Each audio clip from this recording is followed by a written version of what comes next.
Myth or fact? Never ever go to sleep angry with each other. Is that the death of a relationship? Well, I'm going to let you be the judge of that. Let's think about this for a second. So we know that we move away from anything that triggers stress and we move toward whatever triggers happy hormone, right? Now, here's what I want you to think about.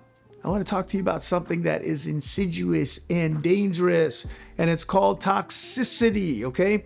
Toxicity. Let me just explain something. I want to say something, and I hope that you get this one.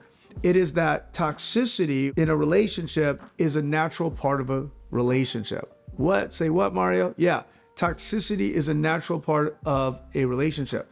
Well, why do I say that? Well, think about your own body, right? So I got a healthy human body. You probably have a healthy human body as well. And so that body just going through life creates toxins. And those toxins, will start to build up. And guess what we do? We sweat them out. We do number one. We do number two, right? We let those toxins out. Right? Now, what happens when we allow those toxins accumulate over time, right? So first of all, let me say this.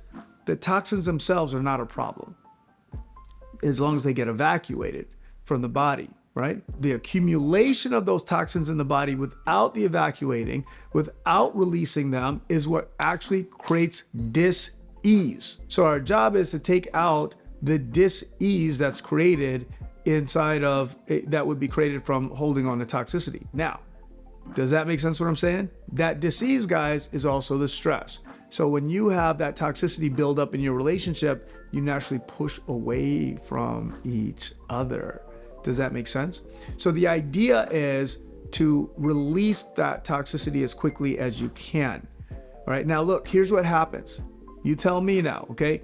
What happens is when you and I have that toxicity build up, that could be like just natural things like the children and the mortgage and other things that happen, or misunderstandings, or even when you and I make mistakes, okay, with each other, or we just have disagreements, whatever they may be, whatever those things may be, they will build up the toxicity in a relationship. Now, here's what people don't understand is that toxicity now becomes what we call long-term toxicity. That means it gets solidified.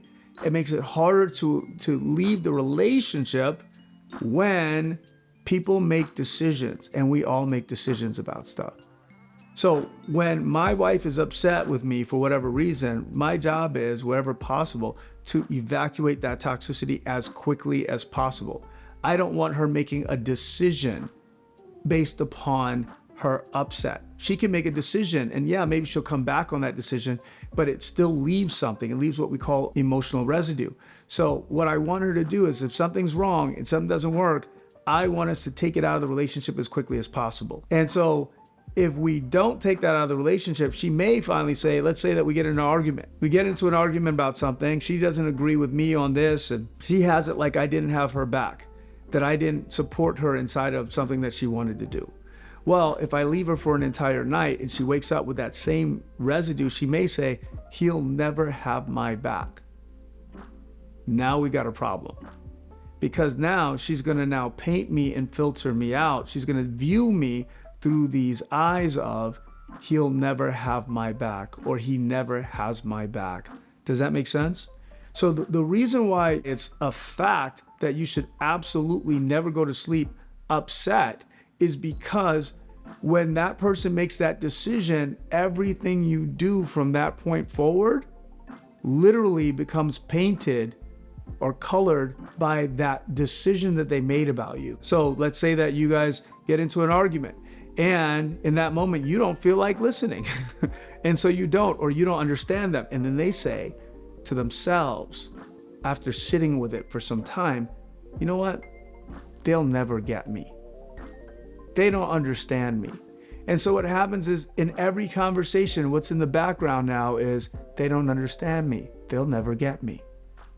And so what it's doing is it's impacting the relationship long term, which is why we've got to take it out. And so even when you're doing your best, even when you're answering questions, even when you're being fantastic with them, there's a part of them, because they made that decision, that's looking for evidence of you never having their back, or you never listening to them, or you don't really care about them, or whatever else it is, right? Does that make sense? So we don't want to allow them to create and to make a decision about this or create a story about you. And so that's why, guys, we don't go to sleep angry. We have to take it out because we don't want that long-term toxicity. And that long-term toxicity, the failure to remove it, is what actually destroys relationships. And that will happen over time with going to sleep upset. All right. So take the going to sleep upset out of your relationship. That's what I want to say. Okay. I hope that you like this content. I hope it made a difference for you. I hope that one thing could completely transform your relationship if you take that on, and even just the concepts behind it, why that works the way that it does. If you like this content, then go ahead and hit that subscribe button, hit that like button. And as always, I've got your back. I'm here for you. Talk to you soon.